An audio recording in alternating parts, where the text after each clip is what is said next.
Good evening. It is Wednesday night. I am Becky Rodman, and we are going to be discussing metabolic health tonight. So I have my friend Dr. Travis Robbins going to be joining me. We have a couple of ladies that are also going to jump on and tell their story, but we just kind of wanted to bring awareness to something that is really kind of plaguing most of the world. I think in our country, at least anyway, the statistics show that 93% of us have poor metabolic health. Now, for me, that was brain fog and migraines and daily headaches, restless leg syndrome. I had no energy, constant cravings, and I didn't know what to do. I thought it was part of the aging process, and little did I know it was just poor metabolic health. And there are ways to improve metabolic health. So maybe you're not dealing with those symptoms. Maybe you have, maybe you're a diabetic. Maybe you have high blood pressure or high cholesterol. Um, High triglycerides is a big one for people today. Fatty liver disease, right? Non-alcoholic fatty liver disease. A third of our country, statistically, is plagued with non-alcoholic fatty liver disease. So we're going to talk about what got us to this point and what we can do about it. So 7 years ago, my journey kind of started when I was diagnosed with uterine cancer. And through that journey, I started doing a lot of research and found out that food has a huge part in why we're so metabolically sick. So Dr. Travis is going to talk about that metabolic health and how we got here, insulin resistance. But I'm going to go ahead and start to bring on some of my other guests, and we're going to share some of their stories. This is Cheryl, and then I'm going to go ahead and add Amy right now as well. Hi, ladies. Thank you for joining me. I appreciate it. Thank you for being here. I was just getting started and introducing everybody. So Amy is somebody that I've known for a short time. Dr. Travis, we grew up together. We're from the same hometown, and Cheryl is somebody that I've known through a group of friends, but have never been able to meet in person yet. So this is about as close as we're going to get. So, Cheryl, I appreciate that. Can you hear me, okay, Cheryl? I wonder if. Oh, let's do this one. Hi, Cheryl. Hi. There we go. All right. So Cheryl, I don't know if you heard me or not, but we lost you for a second. And I was just kind of saying how I've not been able to meet you yet, but we're going to do this through this live this way. So Cheryl has an incredible story. She did send me a before photo, and I did not upload this to the live yet. But Cheryl has an incredible journey as well too. And I've listened to her tell her story a couple of times, but I asked her to be on here tonight because this metabolic health that we're talking about, metabolic syndrome, it can be referred to as well, doesn't just affect, it's not just an age related disease. I've been saying that quite a while now, especially recently, because the brain fog was so bad, right? And I was led to believe, well, you are in your 50s, so that comes with age. But so many of these, right? I know a family who has a 10-year-old boy, Travis, with fatty liver disease, 10 years old, right? So it affects us. It doesn't matter what skin color, it doesn't matter your gender, it doesn't matter your age. And so we're going to kind of talk about that a little bit tonight. So, Cheryl, thank you for being here with us tonight. I appreciate you hopping on here and telling us your story. So, could you just kind of share with everybody where you were health wise, and then how you came across the system and what it's done for you so far? Okay. Um, it's a pleasure to be with you and to meet you. Thank you. Thank you Likewise. thank you for inviting me. Um, I'm 77 years old, and when I went through menopause in my late 40s and 50s, I became an insomniac. And my definition of an insomniac was I slept from 2 to 4 hours a night or not at all. I was still a working mother. And you know what? You get up and you go and you push yourself, and that's you learn to live with it. I tried everything from hormone replacement, supplements, went to the doctor constantly, creams, and it didn't matter. Nothing helped my sleep. Even asked for a sleeping pill, took sleeping pills for a while, went right to sleep, slept for 2 hours, and then was awake for the rest of the night. So Mm. that's how I lived. Brain fog was terrible. But it's in the last few years that my fatigue became what I called bone soul deep. And I really thought there's something seriously wrong with me, which there was, but traditional medicine was not finding it. And I was getting comments like, well, just lay down, rest your body, even if you can't sleep, that'll help you. No, it wasn't. And I really felt I was scared. I have a husband with Alzheimer's and dementia. I need to take Mhm. care of him. How am I going to do that if I can't take care of myself? I hired a housekeeper because I couldn't even push my own sweeper. I was that out of it, that fatigued. Um, I'm going to shorten it a little bit. I went on Zepbound because the only thing that I discovered was, or not discovered, that I knew was I'm obese. My lab work was all great. So I'm 50 pounds overweight. Maybe if I lost some weight, I'd have more energy. I might feel better. So I got on Zepbound and that only made me worse. Oh my God, that was awful.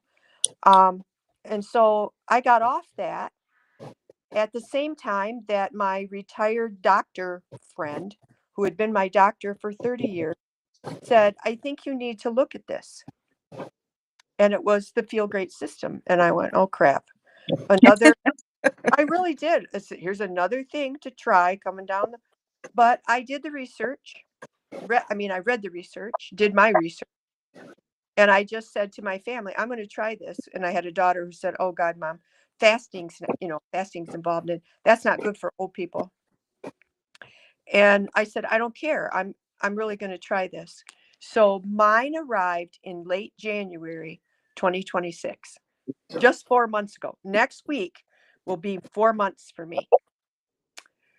I was on the product for 3 days and I went, huh,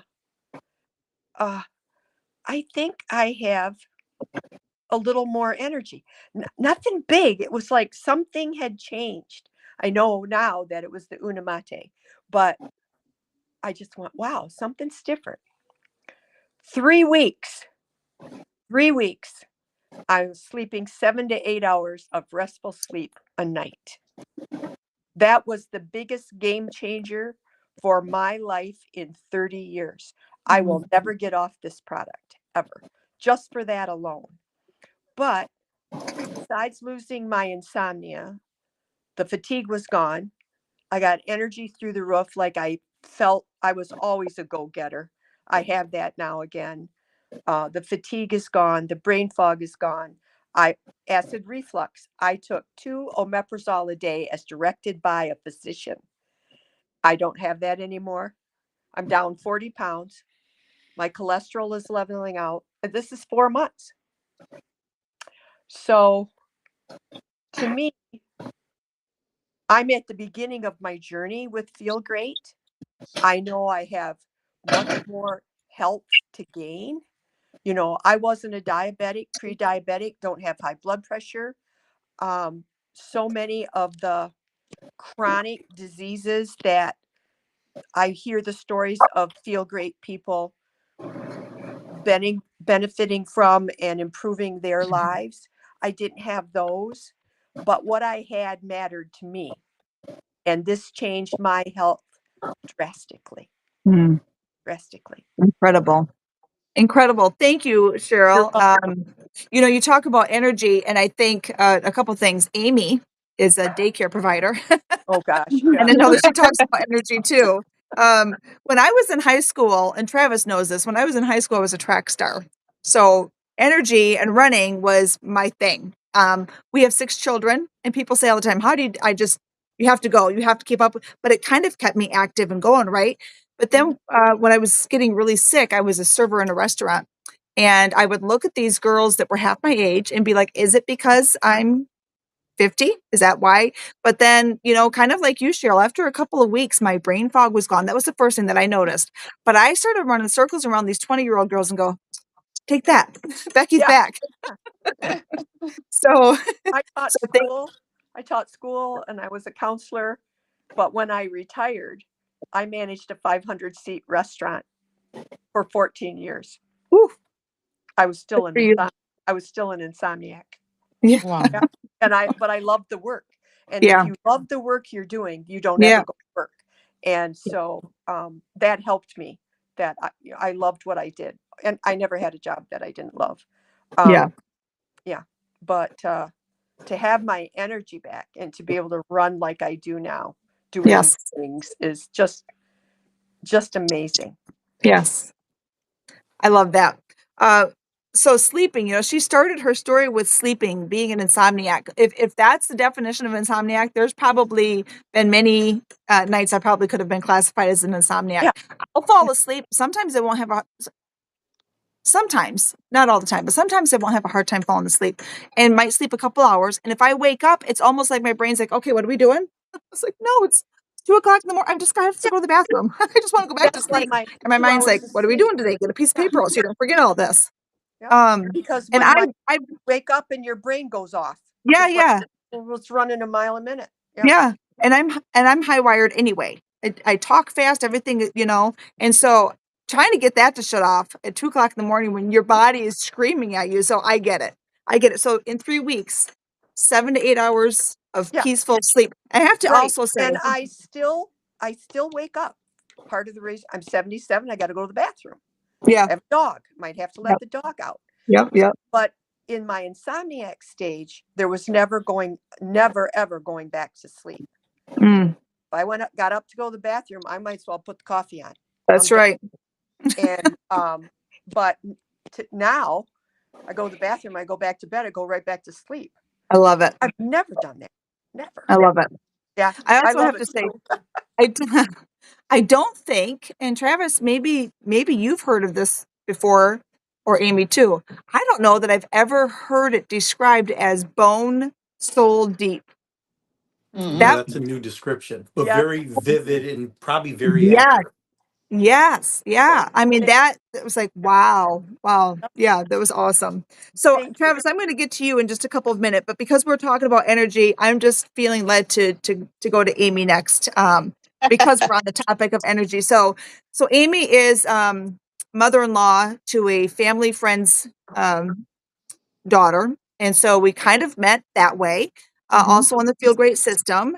And like I said, she's a daycare provider and has to have energy. And when I first heard that, I thought, oh my goodness, I wonder how many monsters she goes through, how many of those 7 hour energies, right? Because a lot of people, I mean, they're in the gas Yeah. stations, they're everywhere. They're so convenient for people just to grab and think, this is going to get me through. It's going to get me through my shift. It'll get me through my whatever, right? When we lived in Mississippi, I was driving home with 6 children by myself. Shane stayed there to work. And I remember my neighbor saying, "Oh, stop and get a lot to drink. Like, drink a pot of coffee. That doesn't keep me awake." I just have always had energy anyway. But Amy, it kind of when I first met you, I was like, "Oh my goodness, how does this girl do it?" I'm used to it, right? I raised 6 kids, so I Yeah. should be able to it should make sense in my mind. But so Amy, if you would just kind of share your story, and then I'll get to Dr. Travis here when you're finished. But if you would just kind of share your story, Amy has an incredible story. She's dealing with Sjogren's. I think I pronounced it Yes. right. Yep. And I know you've got a couple of health issues that you are dealing with. So why don't you go ahead and share your story with everybody? Yeah. In 2019 is when I was diagnosed with Sjogren's. And at that time, um, I was struggling with taking care of the kids. Before COVID hit, I had 12 kids in my daycare with help, but still 12 kids. And then once COVID hit, and then once I got that diagnosis, um, my focus was smaller number of daycare, and maybe I'll be able to get through the day with energy. I didn't do monster drinks or anything like that, but I had a lot of coffee. I had a lot of coffee. But in 2019, the Sjogren's came up, fibromyalgia, Raynaud's, which Yeah. I just call it's just discoloring of your fingers and toes. They get cold a lot, and my hands are always red. Um, and also, I've been dealing with migraines since I was in my early 20s. And when I got the diagnosis, I had developed such joint pain in my hips and my shoulders that I started getting injections in my hips to help with the pain. That, of course, lasted for a few weeks, a few months, maybe. And it was Jessica, my daughter in law, who brought this Feel Great system to me. And she's like, I really think it would help you. And at that time, again, I was just seeking for stuff to help me. And I just jumped all in. And, the bonus is yes, it's got that 90-day money back guarantee, but I didn't even look at that. I was just like, I'm going to try this. Hopefully, this will help. In a couple of weeks, my energy started to soar. I mean, it was going through the roof, and I keep up with those daycare kids. I could keep up with my grandbabies. I was just so full of energy, and I wasn't taking those afternoon naps like I really wanted to earlier. I eventually woke up just, I don't know, out of the blue after being on starting the Feel Great, and I'm like, I don't have that joint pain anymore. I mean, the joint pain got so bad that there was days that I was stuck in bed because the pain was just so bad. I would have to call my parents and say, I can't open today. So I mean, it was to that point where again, this got brought to me and I just drove into it, and thank heavens, it just turned my life around. I feel like now I can live my life and not just try to get through the day. Mm. It's just unbelievable. And besides feeling much better, I lost 60 pounds. I'm not on any medications anymore for my migraines. I am completely free of that stuff. And I am just now an advocate of just letting people know that this is just out here and it's all natural for people to try. And it can do wonders for you. And it's just an amazing product. Absolutely. Well, thank you, Amy. I appreciate that. Yeah.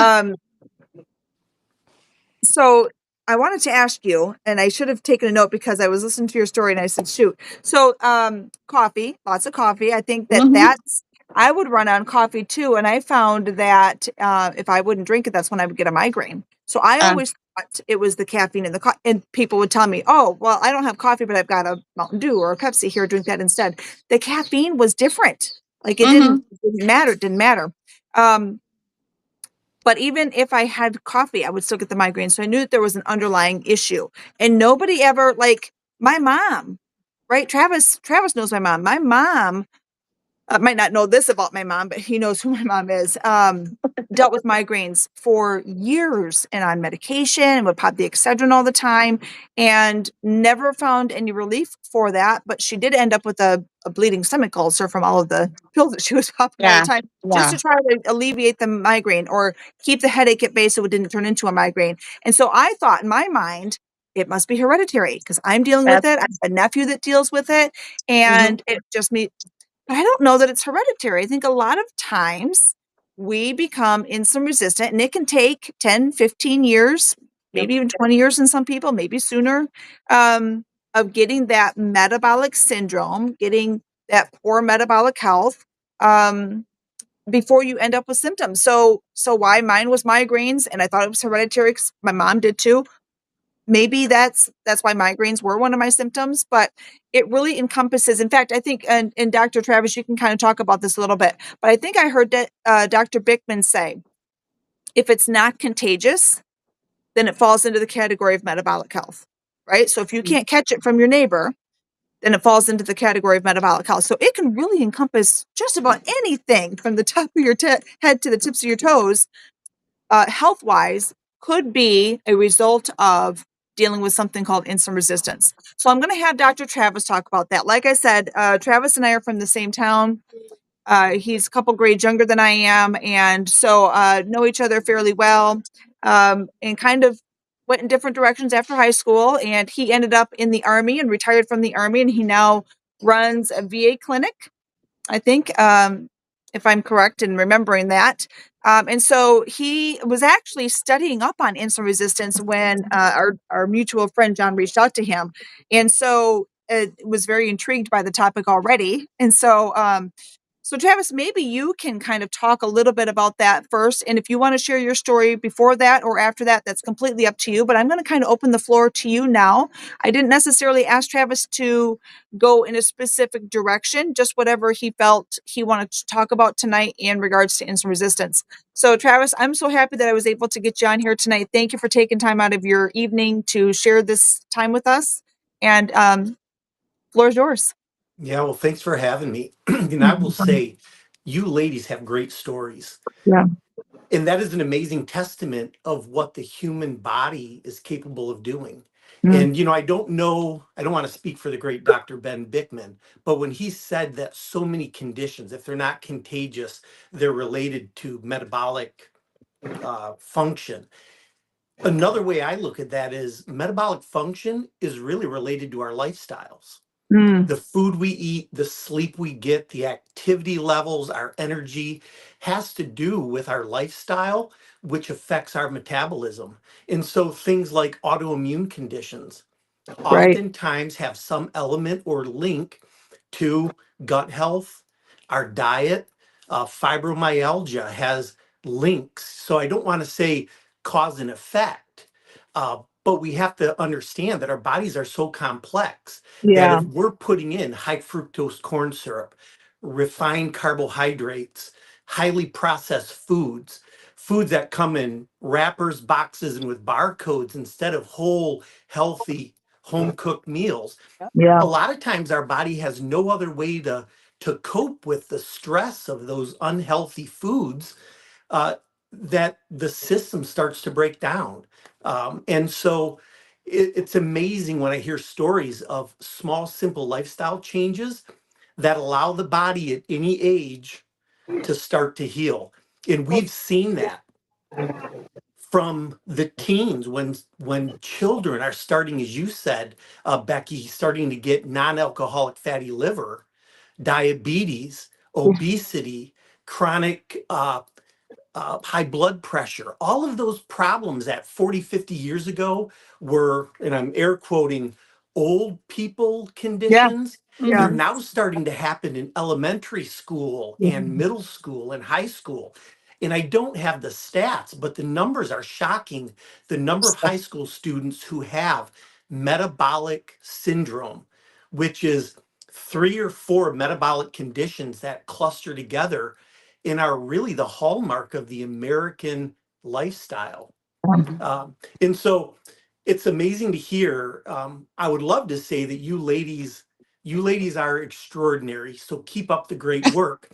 But the stories are not uncommon. We hear Right. stories like this because we are giving people a plan, a very simple plan that they can follow, that regardless of whether you have a form of metabolic syndrome, gut health issues, inflammation issues. That's what I saw a lot when I was on active duty in the military.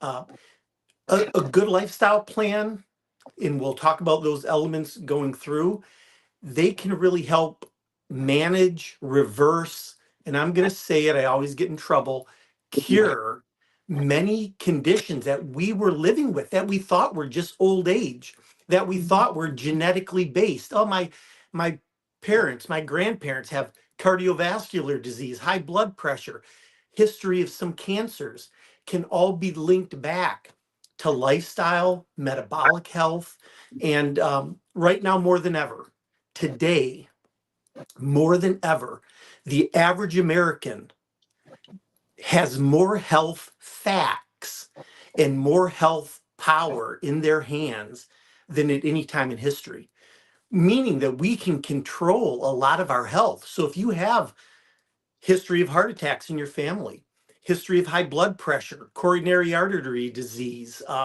skin tags on your neck, your armpit, your groin, that dark coloration in the creases of your body, like your neck, your armpit, the back of your neck. Those are signs of insulin resistance and poor metabolic health. And we can take control of so many of those things. And so it's always exciting to come on because, like you said, for 20 years in the military, I didn't know, but I was living elements of this. As a doctor of physical therapy, I was treating people with inflammation, injuries that wouldn't heal, um, diabetes, and they would have surgeries for other parts of their bodies and they wondered why they weren't healing it. And it was all, little did I know at that time, but it was much of it was related to inflammation, poor diet, metabolic syndrome, and I'll talk about that here in just a moment, and insulin resistance. So I was looking at inflammation. Little did I know, insulin resistance is a huge cause of inflammation. They go hand in hand. Um, and just for the audience, what does metabolic health mean? So our metabolism, we always usually hear about metabolism with working out, exercising, people who can eat whatever they want because they have a fast metabolism. Um, so let me explain what metabolism is in your metabolic health, and we can talk about some of those myths and rumors. But your body has to create energy, as we all know, because we've talked about feeling tired and fatigued. And your body can create energy by burning fat, by burning sugar in the form of carbohydrates, or by using protein to turn into glucose in our blood. And our body should be able to switch between burning carbohydrates, blood sugar, glucose, and burning fat. And what happens when we get metabolically unhealthy, when we're metabolically sick, like 93% of Americans, is our body gets locked into only burning carbohydrates and blood sugar, blood glucose for energy, and it never is able to flip the switch to burn fat, either fat in our diet or body fat. And so we're always burning that sugar in our blood. And while that seems benign, because when I was younger, if I felt tired, one of the things would be to drink a soda with a bunch of sugar, have a candy bar, eat a piece of fruit. But little did I know that I was training my body in the wrong way. Yeah. And so when we hear people say, well, fasting is unhealthy, that is the old thinking of fasting because we think of fasting as starvation. Yeah. We have to restrict our bodies. Mm. But really, fasting is setting aside a short window of time in our day to eat. That could be in the morning, that could be middle of the day, that could be in the evening. But we want to have that short window of time when we eat so that our bodies can burn through that glucose, the sugar in our blood, and flip the switch to being able to burn the fat for energy. And that's what we hear when people get 3, 4, 6, even 8 weeks into a healthy lifestyle program, their body starts to be able to flip the switch.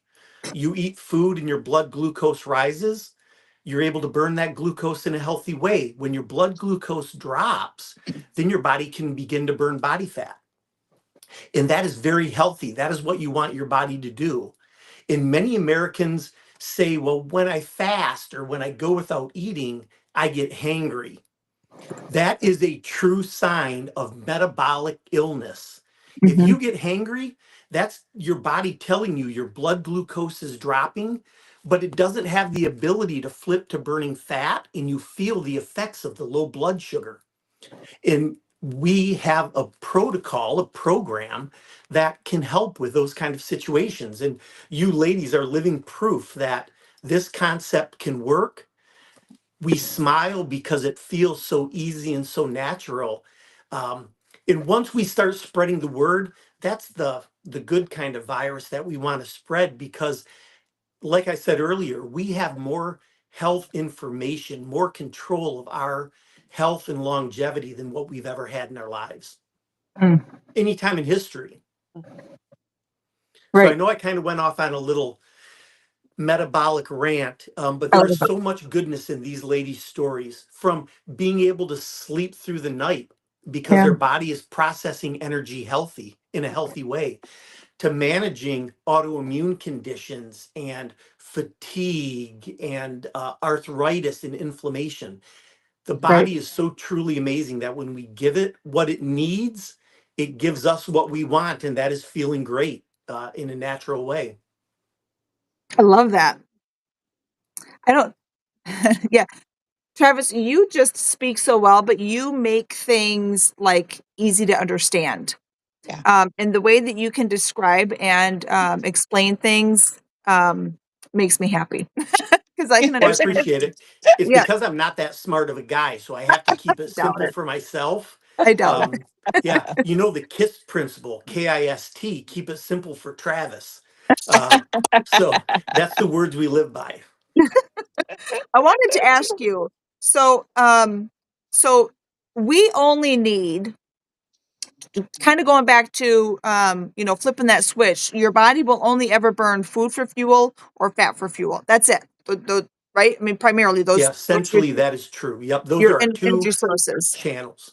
Okay, so when we eat, and I like that you say you're not yourself when you're hungry, right? It always makes me think of the Betty White Snickers commercial. Here, have a Snickers. You're not yourself when you're hungry. We're so used to that, but the problem is, and it's kind of funny that you talked about that because I literally have my notebook. If you could see it in person, it says fasting. Can we talk about fasting for a second? How it doesn't mean no food. So you hit the you hit the nail on the head there because I was going to ask you to talk about that. But why I wanted to ask about that is because so I was explaining, I had a conversation with somebody earlier today, right? And she said, can I not have any carbs? Like, what's so wrong with having carbs in my meal? I said, well, here's the thing. Mm, You can eat what you want to. You're going to pay the price for it. So the better choices you make, right? And so I was kind of explaining to her when you have that carb at your lunchtime, that's all sugar. It all converts to sugar, glucose. And so your body wants to burn that. And what happens is when that comes out of your bloodstream, you have your blood sugar crash, and that's going to send a message to your brain telling you to eat something because your blood sugar's low. You got to kickstart that metabolism again. You're tired. And so what better way to wake up a little bit than to have a Snickers bar and a soda.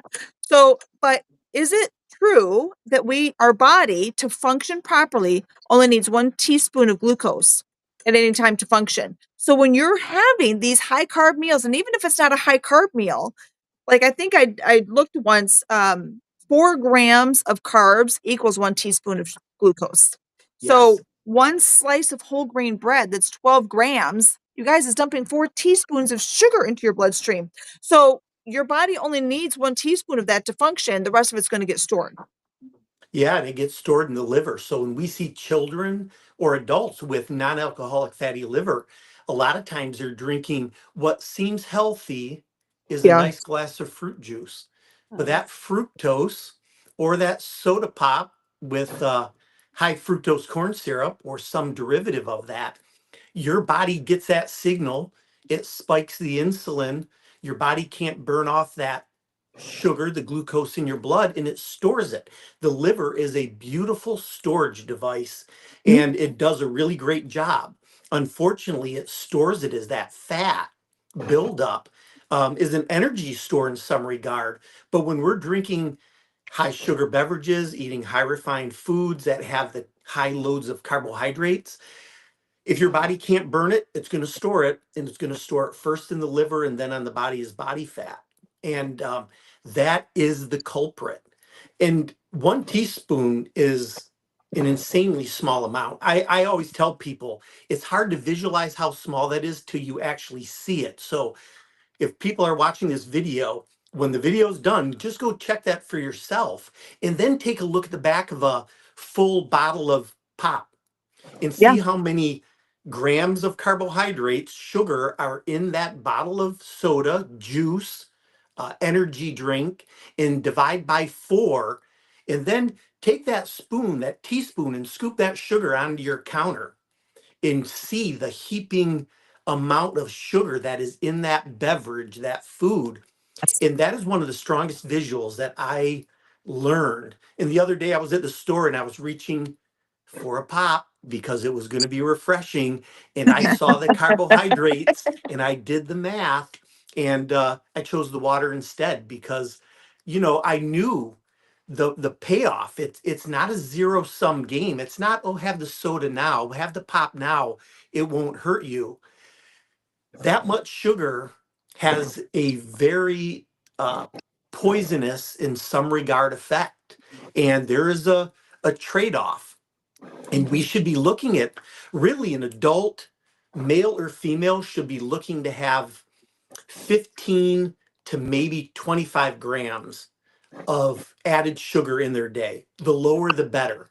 So I tell all my friends and family, especially look at the added sugars because that's what those producers are putting into the food because they've taken out the fiber, they've taken out the healthy fats, they've dumbed down the protein, they refined it. So they put in the added sugar to hit that craving center in our brain and our appetite centers, and it's a very powerful stimulant in especially the wrong ways.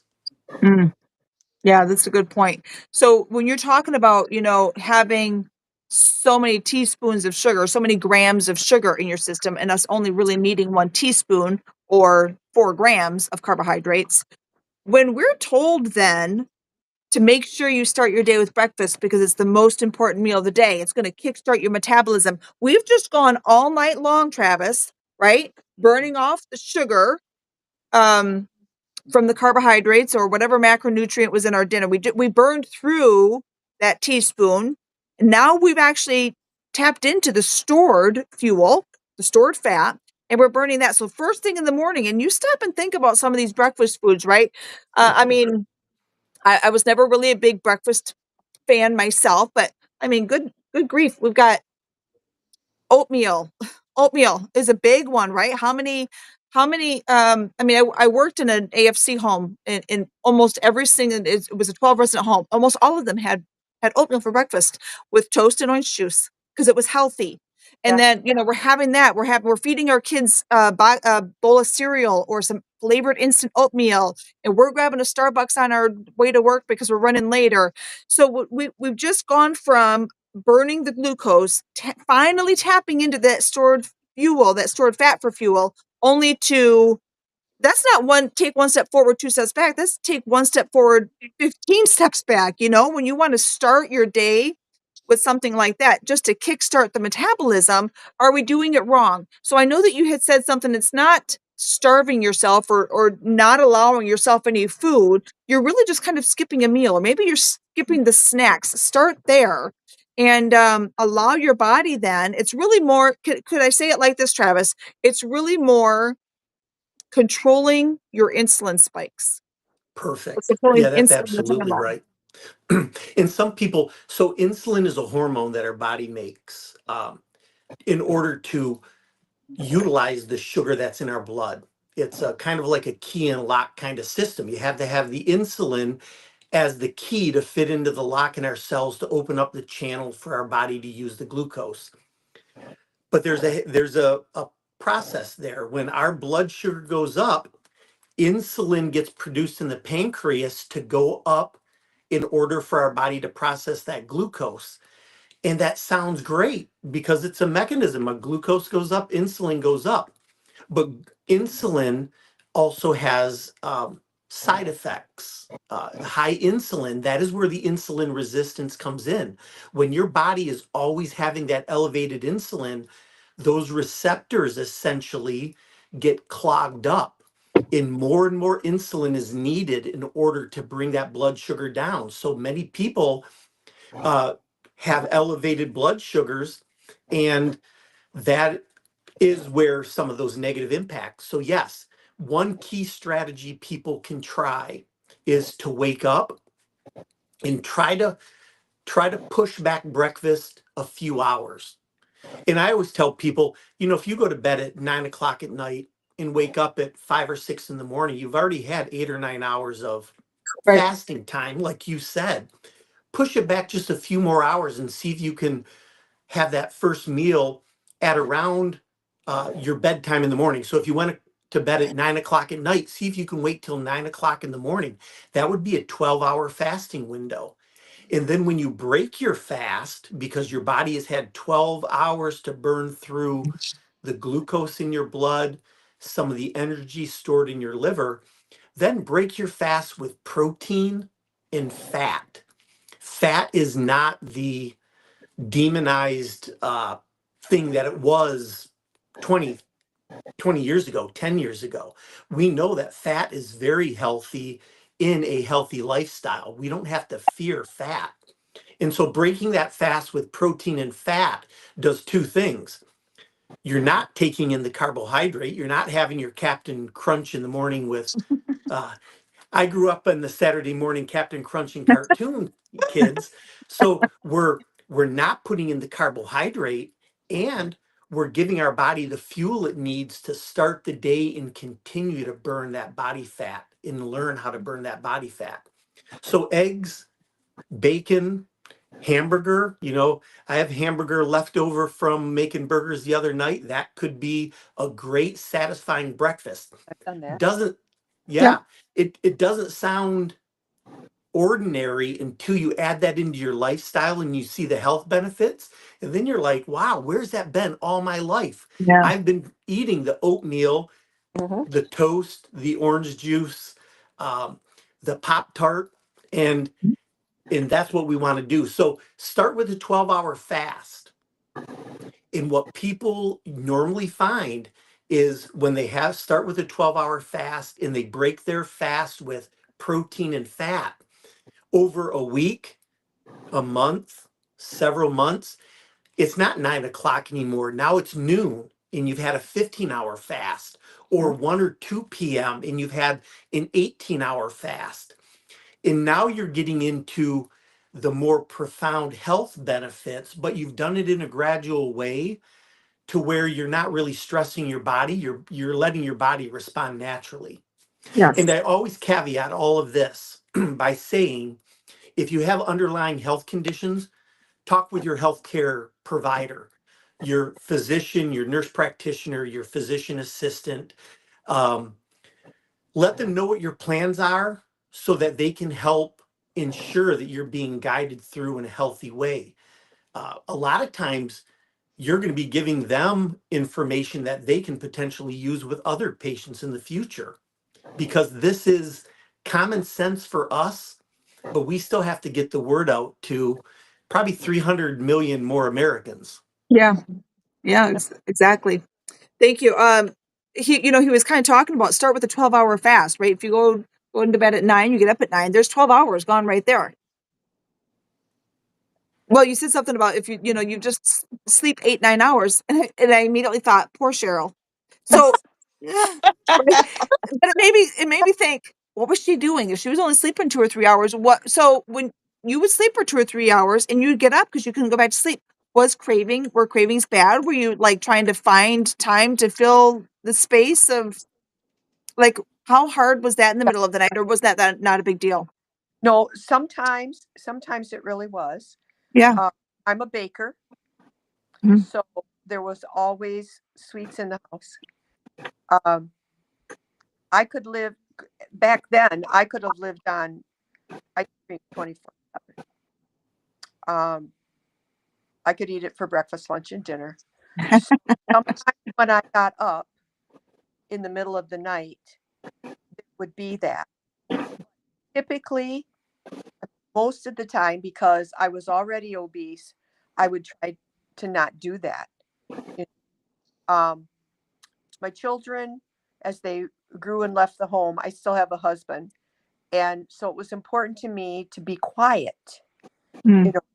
because what I really wanted to do was run the sweeper and dust and Yeah. scrub Yeah. because I'm awake and like you use my energy to do that, but I wouldn't do that. So I sat in front of the computer. I'm a retired English teacher, so I read. Okay.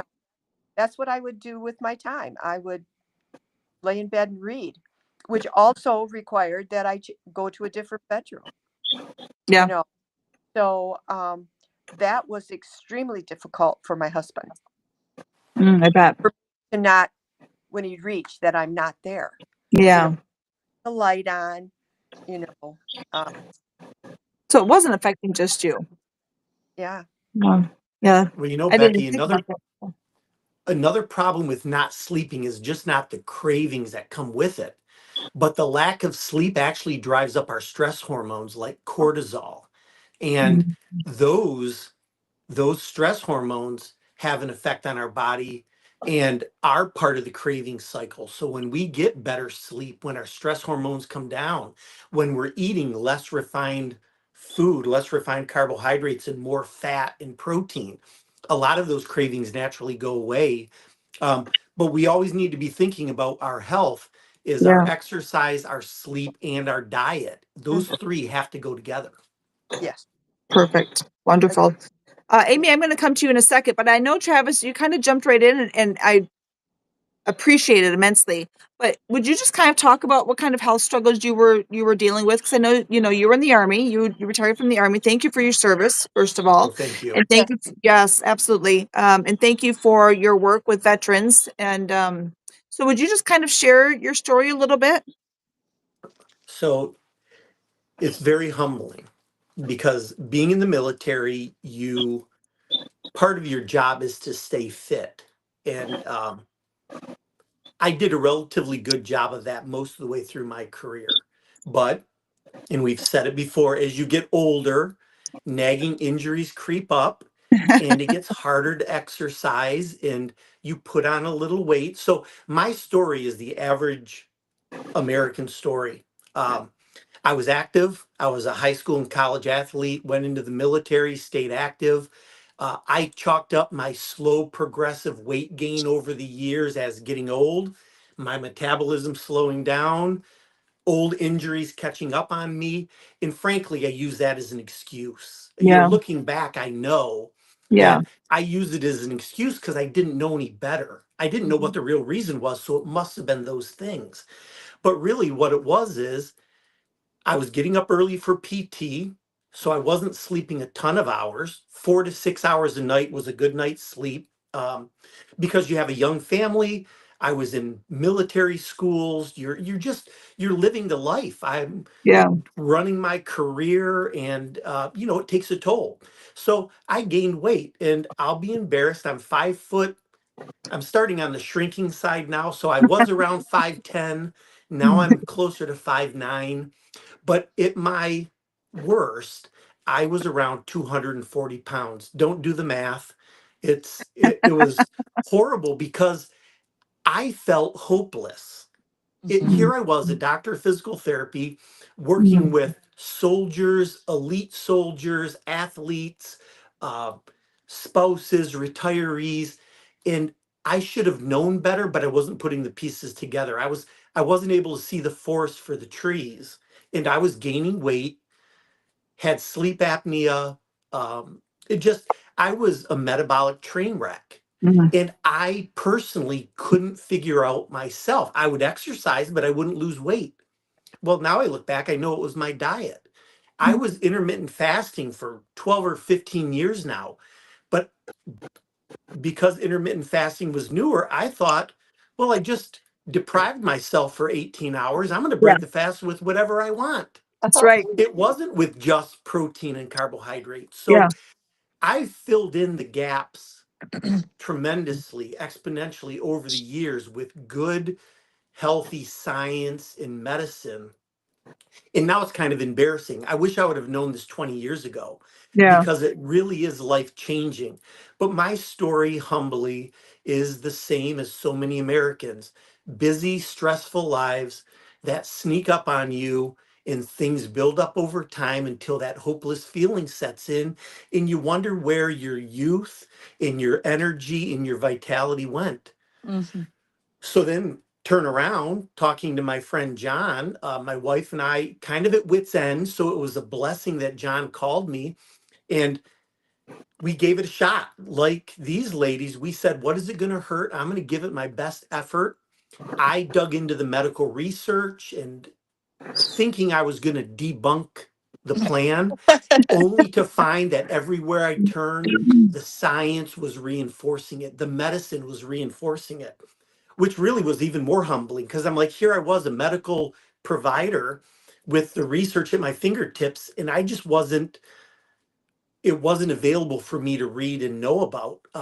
And when I started putting the pieces together, it fell into place. My wife and I have been more than 2 years now.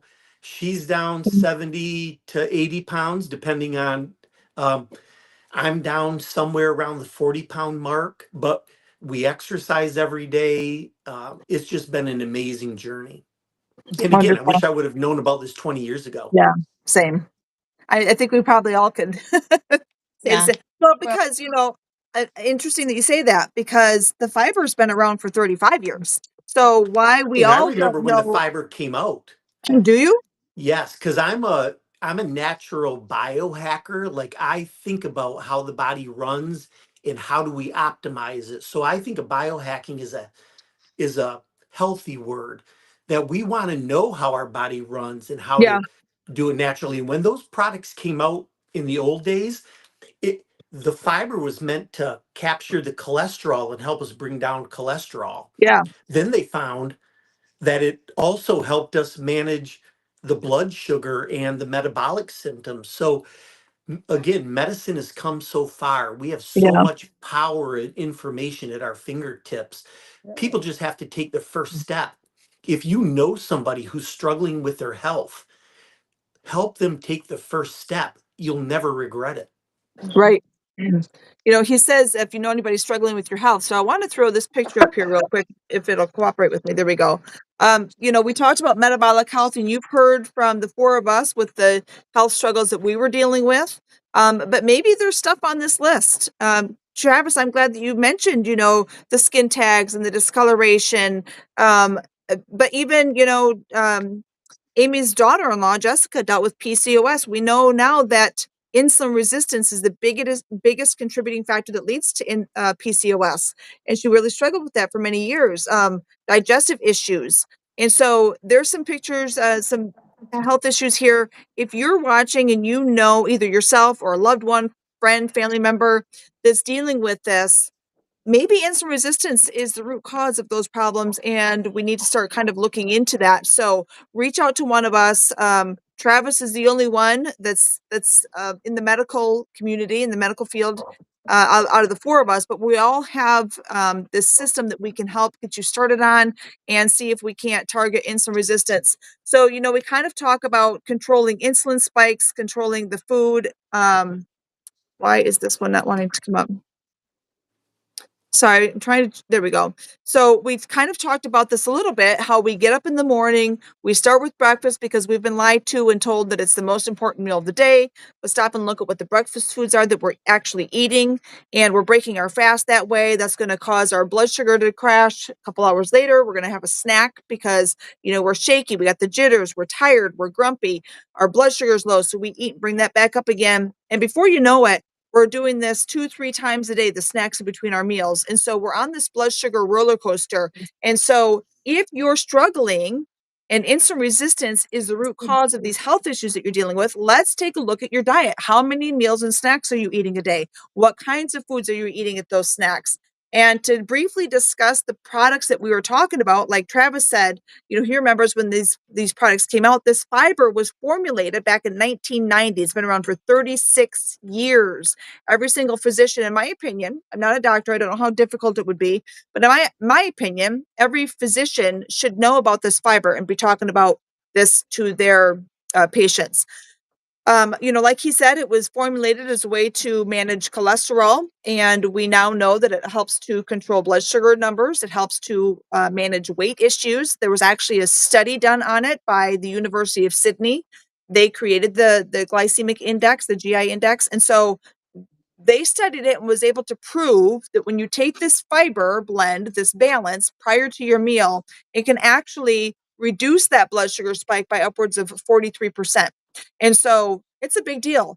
And then I don't know if you can see down there in the bottom of the picture highlighted in blue, the concluding statement from a study done by the Cleveland Clinic said that such a product, this fiber, if taken regularly, could reduce cardiovascular risk. You guys, that's heart disease, that's stroke, that's right? Coronary artery. I don't know if I said that right. If I was going to say that right, what Travis said, coronary artery disease. Is that how it's pronounced? On a population basis, and potentially decrease the need and or dose for lipid lowering prescription drugs. That's statins. So a Cleveland Clinic study proves that this fiber could help with both of those. We take that once a day prior to dinner. The other product is something called Unamate, and it helps fasting be easy. And so, we talked about fasting earlier, and it's not necessarily starving yourself of food, it's learning how to eat a couple meals a day eliminate the snacking, and this product makes it easy. There was a study done, as you can see up here, there was a study done in the green graft that when you drink instead of a water fast, in other words, starving yourself pretty much, not eating anything, just solely drinking water, when you drink this Unimate, you are actually increasing your GLP-1, which is another hormone, by upwards of 67%. So that's a big deal. That suppresses the appetite. It curbs your cravings. It shuts off the food noise. It helps you to focus on what you're doing. And it's been a wonderful product. We take that twice a day. And so when you're eliminating all of your meals, one meal and all of your snacks, and you're implementing the system instead for $5 a day. And I know that I saved that much on our grocery bill when we started this system. And so for me, that made it much easier. And for $5 a day, in my opinion, you can't go wrong, right? 90-day money back guarantee. Amy, I wanted to kind of come back to you and have you help me kind of close it out. Sure. Go ahead and let us know. I know I kind of touched on it briefly just a little bit, but would you just kind of share your thoughts about both the Unimate and the Balance? Maybe when you take it, I don't know if your day looks a little bit different than mine does.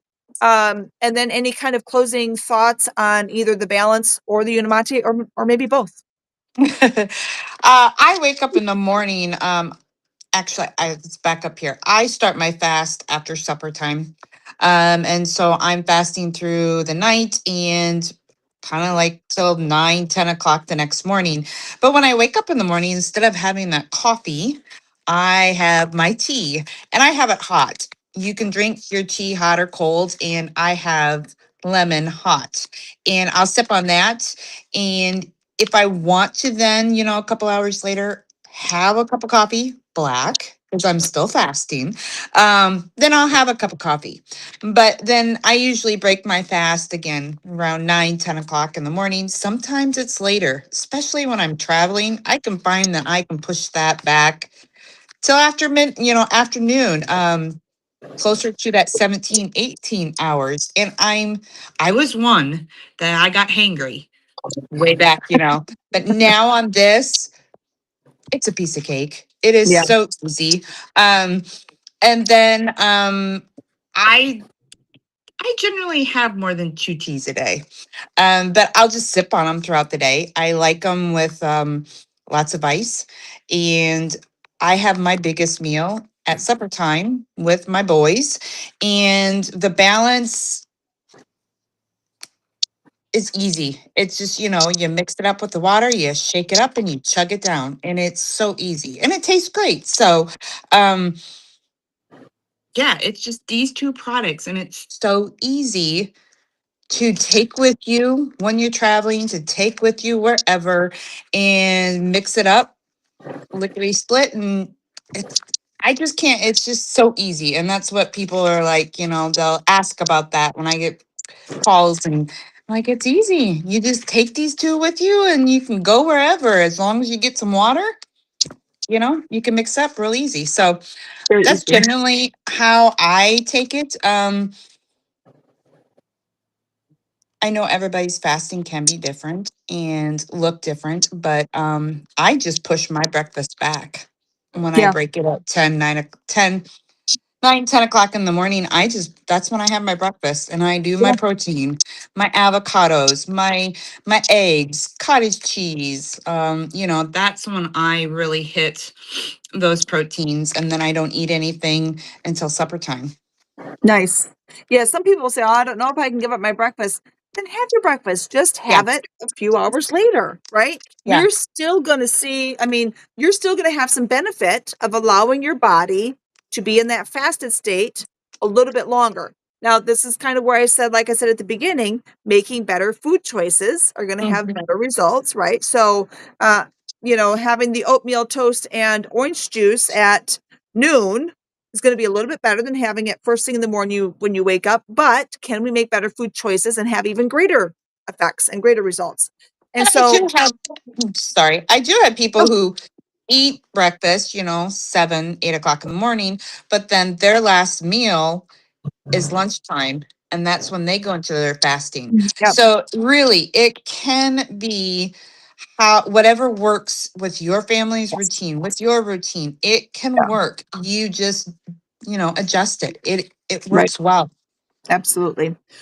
All right. Well, thank you again. You guys were talking about the Feel Great system that allows us to get the fiber into our gut to help with, good gut health, feeding the gut bacteria, the great kind of fiber that it needs. We're talking about a Unimate that helps us alleviate or eliminate the need for snacking, helps us to manage and regulate blood sugar control, hormone control.